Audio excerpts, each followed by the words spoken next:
everyone, I'm Jason, and this is your commentary on Exodus chapter 26. Now in this chapter we're going to discuss the Holy Tent. It was the place where the Ark of the Covenant, the table for the holy bread, as well as the gold lampstand would all be stored. It was a place where God would be able to reside amongst His people while they were in the desert. At the end of this chapter, I actually created a model that I'm going to show you guys for those of you who are more visual, help you understand what the Holy Tent really looked like. Make 10 curtains out of finely twisted linen for the Holy Tent. Make them with blue, purple, and bright red yarn. Have a skilled worker sew cherubim into the pattern. Make all of the curtains the same size. They must be 42 feet long and 6 feet wide. Join 5 of the curtains together. Do the same thing with the other 5. Make loops out of blue strips of cloth along the edge of the end curtain in one set. Do the same thing with the end curtain in the other set. Make 50 loops on the end curtain of the one set. Do the same thing on the end curtain of the other set. Put the loops across from each other. Make 50 gold hooks. Use them to join the curtains together so that the Holy Tent is all one piece. Make a total of 11 curtains out of goat hair to put over the Holy Tent. Make all 11 curtains the same size. They must be 45 feet long and 6 feet wide. Join 5 of the curtains together in one set. Do the same thing with the other 6. Fold the 6th curtain in half at the front of the tent. Make 50 loops along the edge of the end curtain in the one set. Do the same thing with the other set. Then make 50 bronze hooks. Put them in the loops to join the tent together all in one piece. Let the extra half curtain hang down at the rear of the Holy Tent. The tent curtains will be 1 foot 6 inches long on both sides. What is left over will hang over the sides of the Holy Tent and cover it. Make a covering for the tent. Make it out of ram skins that are dyed red. Put a covering of the hides of sea cows over that. Make frames out of acacia wood for the Holy Tent. Make each frame 15 feet long and 2 feet 3 inches wide. Add 2 small wooden pins to each frame. Make the pins stick out so they are even with each other. Make all of the frames for the Holy Tent in the same way. Make 20 frames for the south side of the Holy Tent. And make 40 silver bases to go under them. Make 2 bases for each frame. Put 1 under each pin that sticks out. For the north side of the Holy Tent, make 20 frames and 40 silver bases. Put 2 bases under each frame. Make 6 frames for the west end of the Holy Tent. Make 2 frames for the corners at the far end. At those 2 corners, the frames must be double from top to bottom. They must be fitted into a single ring. Make both of them the same. There will be 8 frames and 16 silver bases. There will be 2 bases under each frame. Also make crossbars out of acacia wood. Make 5 for the frames on one side of the Holy Tent. Make 5 for the frames on the other side. And make 5 for the frames on the west, at the far end of the Holy Tent. The center crossbar must reach from end to end at the middle of the frames. Cover the frames with gold. Make gold rings to hold the crossbars. Also, cover the crossbars with gold. Set up the Holy Tent in keeping with the plan I showed you on the mountain. Make a curtain out of blue, purple, and bright red yarn, and finely twisted linen. Have a skilled worker sew cherubim into the pattern. Hang the curtain with gold hooks on 4 posts that are made out of acacia wood. Cover the posts with gold. Stand them on 4 silver bases.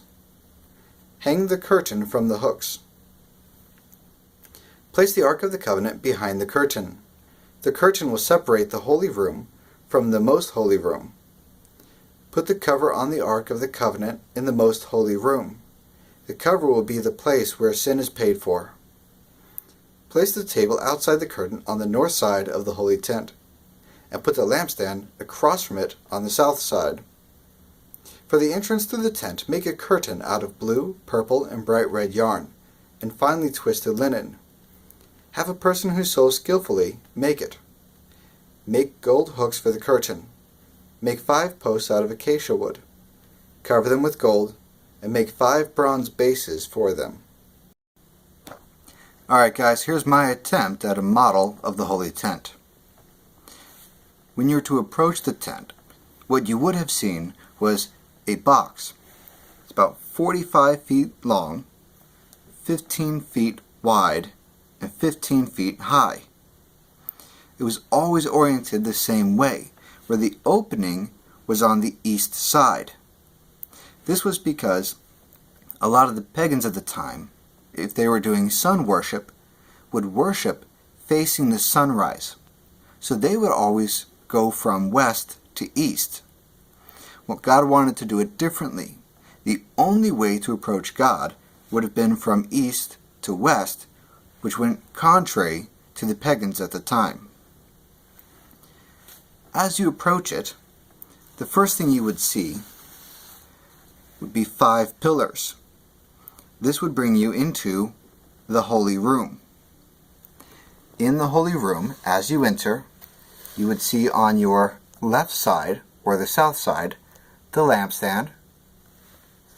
On your north side, your right side, the table for the holy bread. And directly in front of you would have been the altar for the incense. Beyond that, there were going to be 4 more pillars, and then you would get into the Holy of Holy Rooms, or the Most Holy Room. This is where you would find the Ark of the Covenant. Now, the entire length is 45 feet. The first room, the Holy Room, is twice the size of the Most Holy Room.